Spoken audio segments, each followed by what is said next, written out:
I used to ditch. I would barely be in school. Our main thing was a lot of kids weren't getting educated. You send your child to school, and the school does its work. Educate my child. And they don't have the same level of ability to fight for their kids.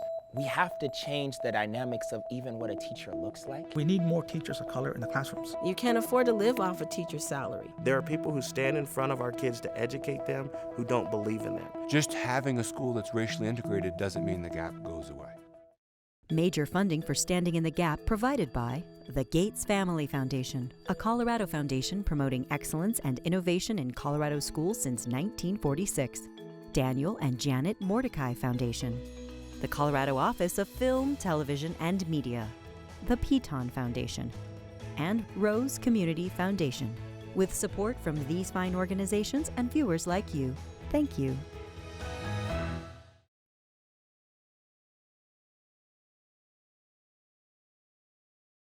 With this faith, we will be able to work together, to pray together, to stand up for freedom together, knowing that we will be free one day. It started in the early 1970s, and Denver was found to have deliberately segregated African American students. There had not been any black school board members. Rachel was the first. If we considered all people equal, then there would be excellence at every school. There's no easy answer to how you close or fix the achievement gap, or it would have been done by now.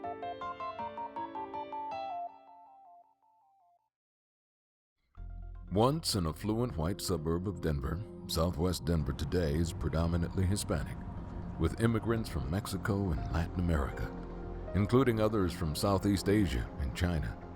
Southwest Denver reaches south of 6th Avenue to Yale, Broadway to Sheridan, and is home to some of the lowest performing schools in Denver. Although the per-pupil growth ranks #1 in the state, Denver Public Schools struggles with the largest achievement gap between white students and those of color. Abraham Lincoln High School works hard on a daily basis to make sure that we are fulfilling the needs of the kids. Sometimes it's not transparent on paper, but it's always transparent in my hallways. And I think that's where it matters most for the kids that we work with. I used to ditch a lot. I would barely be in school. I would just leave, like not caring about my grades, not caring about what I was doing.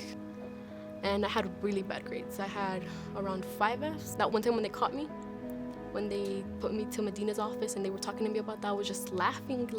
I didn't care. It's really hard to not put in as much effort, and then you're so behind that it's so hard to catch up. Para mí sí fue muy difícil porque María era muy rebelde, Yo iba a la escuela porque ya no sabía qué hacer con ella. Yo hablaba con ella de mil maneras, dándole buenos consejos, diciendo que la escuela que ella tenía que ir a la escuela porque era lo único que hace la escuela.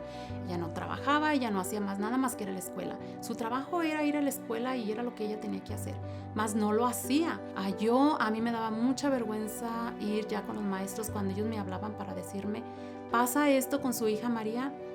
Yo ya no hallaba qué hacer. Parents coming from Mexico, and we have a certain understanding of how schools work. It's completely different from here.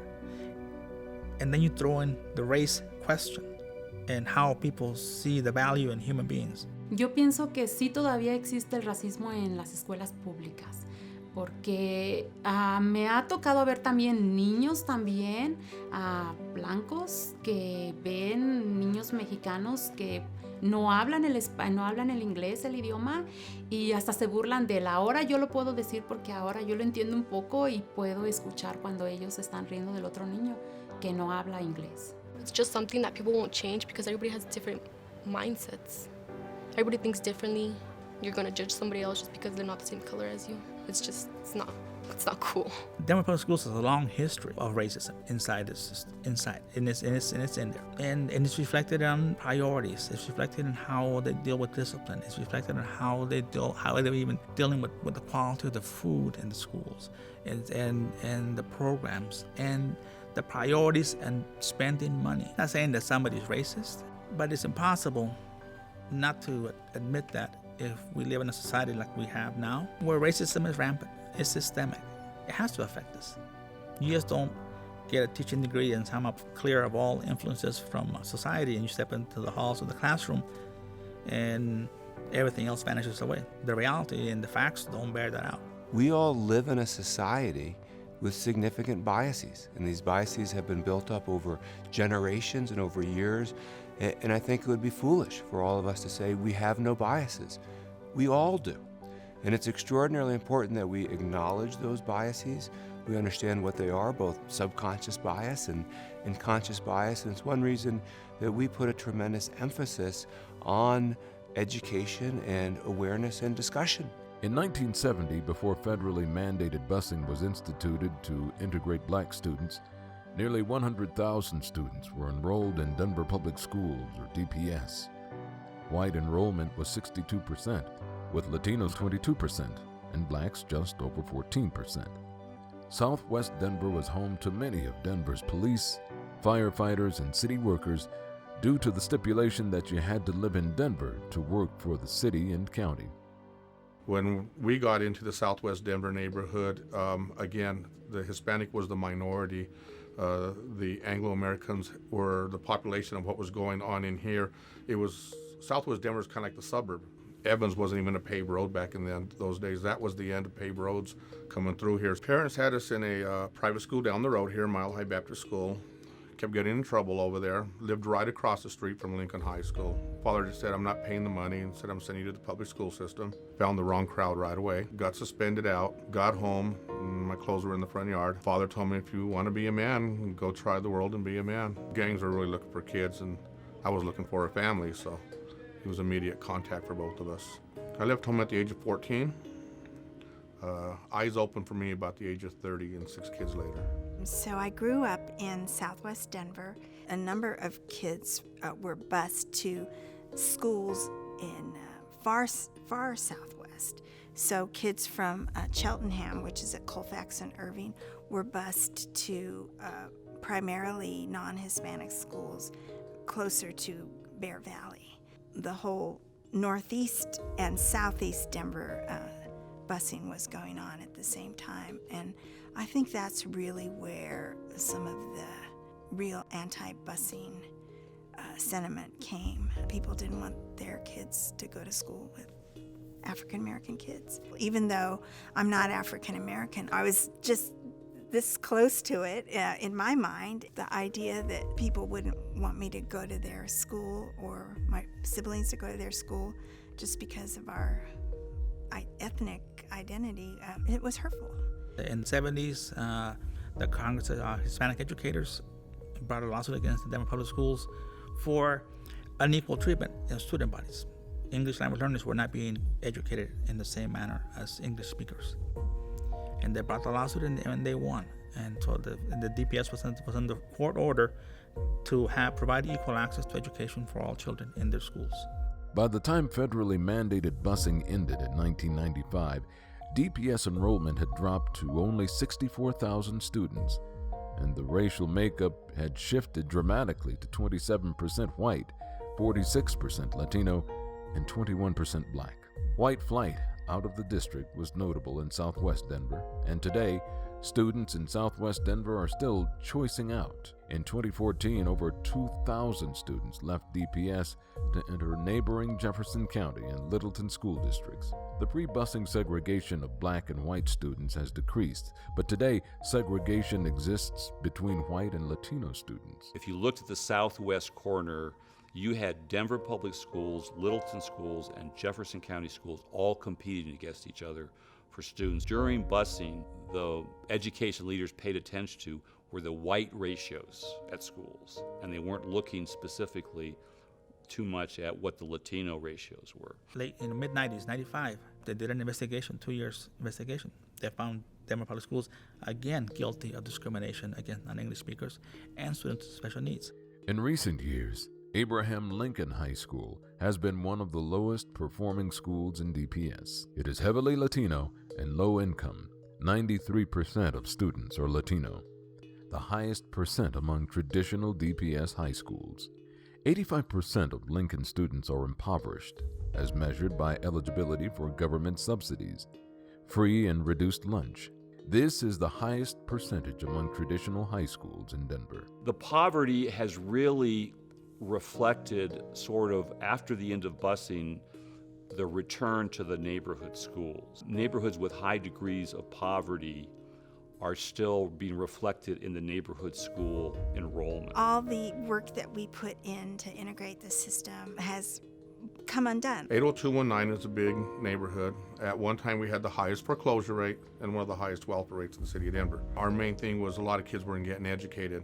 So it was going back and teaching to break the cycle that binds you. It's also a center school for kids who need to learn English. That is definitely contributing to the segregation, but it's also the population in the immediate neighborhood. You have a high percentage of Latino students in schools that are 80% or more Latino. If you wanted to have all schools mirror the overall Latino student population in Denver, you would have to move 51% Latino students out of their schools and into a different school. Every 7 seconds a kid drops out of high school. For the Hispanics, 50% of us graduate. 50% is a scary number. There's 1,500 kids in my building. If you say 50%, that's only 700. So each morning you get up knowing you have a job to do to fill the gap. The achievement gap refers to a persistent difference in outcomes between groups of students on standardized measures of learning. State tests like Colorado CSAP or TCAP and national tests like SAT and ACT college entrance exams. Most commonly, the achievement gap compares students of different races and socioeconomic levels. In the United States, Latino and Black students consistently lag behind their white and Asian counterparts. The same trend exists for low-income students in comparison to their wealthier counterparts. In Denver, these gaps have remained consistent from pre-busing years to the present day, even widening slightly in the past decade. The gap within itself, if you look at different neighborhoods, there's support systems inside homes. For kids that are really making it, they probably got a mother and a father that are educated, know the value of an education, and preach it inside their home. For a kid that does not have that, you need to work. We have to pay the rent. Once you turn 16, there is a cycle of an income needs to come in the house. Education isn't firsthand, work is firsthand. Wealthier families, they have more an advantage because, I mean, they can get better schools. Families that are more lower, like they have to go to like public schools where sometimes they don't care about their students. It's really unfair. We're a very homogeneous school, and our kids come to us with some deficits. We work hard to try to close that gap for them. So we see our students that come to us as freshmen, they may not be making that status growth that we like to see, or that which we want, but they are making that academic growth. So they may not be moving up and being moving up proficiency levels, but they are moving within the band that they're working in closer to that proficiency. When we talk about the achievement gap, which I call an opportunity gap, and the reason I do is because it's not the kids' fault they're not achieving. The blame lies here with policymakers and others who have neglected to really factor in their achievement as a priority. We were talking with Mr. Medina. He put me in Yes Mentoring, and at that time I had a lot of Fs. In a few weeks it did help me. All my Fs were gone.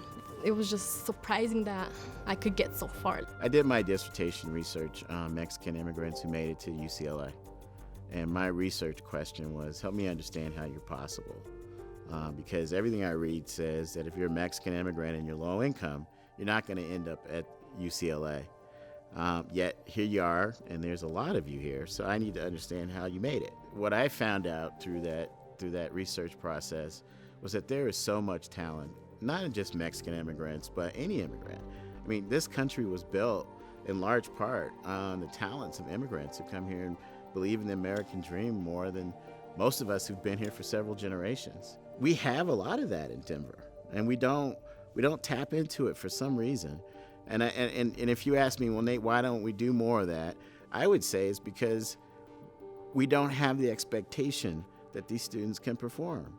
Lincoln has the second lowest percentage of high school graduates enrolling in college, 34%, behind only Montbello High School, which is now closed. That rate has been consistent the past 5 years. From a national study, it's about 3 years old, students born into the top quartile of income in America had an 84% chance of completing a four-year college, and students born into the bottom quartile of income in America have an 11% chance of achieving that same reality. I think the main component is that within their own communities there is no role model of anybody who finished high school or went to college and was successful in college, because many of them go to college but never finish it. They're the hope of the neighborhood, and then the next year they come back and say, oh, you know what, it didn't work out. In Colorado, students are placed in remedial math or English classes if they are deemed in need of extra support to succeed in college. Lincoln High School graduates' remediation rates dropped over 20% between 2011 and 2013. Currently, about 63% of graduates required remediation classes. This is lower than the rates for North, South, and West high schools. Lincoln has shown success in recent years in the amount of remediation coursework required of its college-enrolled graduates. We put them on the campus of Community College of Denver. They're taking remedial courses. They have to pay for them, and they're getting no college credit, when the reason why they're in those remedial classes is because the system that was supposed to do right by them failed them. So you want to talk about justice, the district should probably be in debt because the district should have to pay for the remediation. If you look at Southwest Denver, it's much more of a Mexicano culture, where people who are first generation here in Denver. In Mexico, we're Mexicans. We are in a sea of Mexicans. We're it. We're not the other, we're not the minority, we're not the ethnic group, we are it. Same human being crosses the border, and now you're the other. You're not as smart, and you're definitely not intelligent because you don't speak English, because you're poor, because you're an immigrant, and we'll become risk factors. We stop being human beings. And schools treat us that way. Consequently, what is happening is that there is a certain percentage of students which are undocumented, so which do not have papers to be legal in the United States. Well, I wasn't born here, so I mean it's a really big deal because we got papers early in life, and like we can do a lot of things with that. While some other people don't have the same privileges as we do. Y yo siempre también trato de darles ese ejemplo que hay personas que yo conozco que ellas quieren estudiar y no pueden estudiar por el simple hecho de no tener papeles, de no tener un seguro social, de no tener una residencia o una ciudadanía. The fact that many of the parents are kind of from the Mexicano culture is that a lot of the parents do not speak English. There's a huge obstacle for them to come and connect to the school because they are not going to walk in through the front door like maybe a white middle-class person does and say, I need to talk to the principal because something happened to my child and there need to be some changes here. Yeah. So the question is that how do you reach out to that community? How do you reach out to the community that is somewhat scared of the school or maybe is afraid to be found out? How do you integrate that community within the world of education? There's a sort of a cultural deference, especially in education, to the authority of the teacher and the principal, that they know best what's best for my kid, and I trust and believe what they're doing. The private school I go to, every parent's involved. Every parent's pushing and fighting for their kids. It seems like every parent has a sharp elbow, right, to make sure that things go well for their kids. In Southwest Denver, you have a lot of really poor, humble people with, elementary school education. My parents I don't think they went to high school. My mom, I think she went to 5th grade and then she dropped out to help with my grandma. And my dad, I think he went to 6th grade. It's difficult for me to ask them if they know like a problem, because I mean they don't know it. But like by me asking them, I think it shows that like at least we want them to be involved. Even if you go back to Europe, if I look back in Belgium, there was no connection with my parents or any parents with the school. You send your child to school, and the school does its work. Educate my child. Do I have to be involved as a parent? No, that's your job. Recruiting and retaining qualified teachers of color is an issue facing not only DPS, but the entire country. Among the top 20 school districts in Colorado, white teachers continue to dominate the profession. In DPS, the percentage of white teachers has remained high, 74% today versus 89% in 1970, even though the percent of white students has dropped from 60 to 20% of the student body. 4.1% of DPS teachers are black, half of what it was in 1970, and 16.4% are Latino, up dramatically from 2.5% before busing began. The single most important thing we can do to close the achievement gap is encourage, inspire, and support the most talented people of our generation to go into education as a career. We need more teachers of color in the classrooms. We need more male teachers in the classrooms. We need more male teachers of color. We need the curriculum to reflect the people that are studying the curriculum. We cannot be the sidebar any longer in the books. We cannot be the add-on topic. We cannot be the, ethnicity of the month club. That has to stop. When we look at the makeup of American public education, predominantly the teacher population in our schools, it's white female. And it's not to say that white females cannot teach all students, because I believe great teachers can teach all students.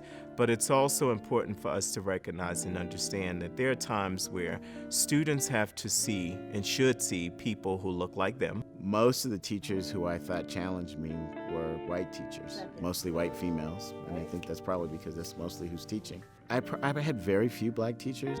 It was those teachers who not only knew that I could learn, but held me to that standard that made a difference, and I could name 4 of them. Imagine if all my teachers, or 90% of my teachers, had that expectation. My whole experience would be different. Teaching in my community wasn't elevated as being a respectable career. So that when people are talking about their teachers, oftentimes people are like, well, if you can do this, but if you can't, teach. Which is a crazy reality because teaching is so important. We have to change the dynamics of even what a teacher looks like and elevating it into being a respectable job. I go to work every day loving my job. We don't systematically do that in how we value the teaching profession, how we respect teachers, how we pay teachers, and how we build a system around teachers to allow them to be tremendously successful. You can't afford to live off a teacher's salary. You can't afford to raise a family off a teacher's salary. And so if you're going to go to college, then you need to choose another profession, even if you do want to teach. That's basically why you don't see a lot of blacks going into education. We're asking people to come out of a 4 or 5 year degree program to come into a profession where we're going to start you at about $37,000, $38,000, $39,000. We're going to ask you to do one of the most complex things ever. In the national narrative, we're going to give you really very, very little respect. And we care deeply about recruiting and retaining our teachers of color to provide a more diverse teaching force for our kids, more teachers who look like the kids whom they serve. And we have great teachers of every race and ethnicity, but clearly it is important that we put effort into expanding the diversity of our teaching force and attracting and retaining the very best teachers we can. Although DPS is focusing on closing the achievement gap, the gains are slow for the majority of students of color attending the district. And although the district is focusing on bias awareness and integrating its pupils, there's still a long way to go to achieve equity for all students. I plan to go to college, but right now I'm just trying to get through high school. We find some people who are now seeing the elephant in the room for what it is and are saying, okay, we've seen this for too long. We're seeing the cycles that it's creating. And now we have young people and older elders alike who are saying enough is enough. What are we going to be able to do to change this? It's not enough to sit back and say somebody else is going to change it. What are we going to do to change it? And I think that is my hope right now in Denver and in the world, is that we have a group of individuals who are waking up for the reality and the matrix in which we live and who are uncomfortable with what they see, so much so that they are getting involved in ways to change it. The value of diversity in education, and really beyond diversity, but I think that inclusiveness in education is crucial to have a healthy system. You know, I'm a wildlife biologist, so if you have an ecosystem that is monospecies, that you only have one species. It's not healthy.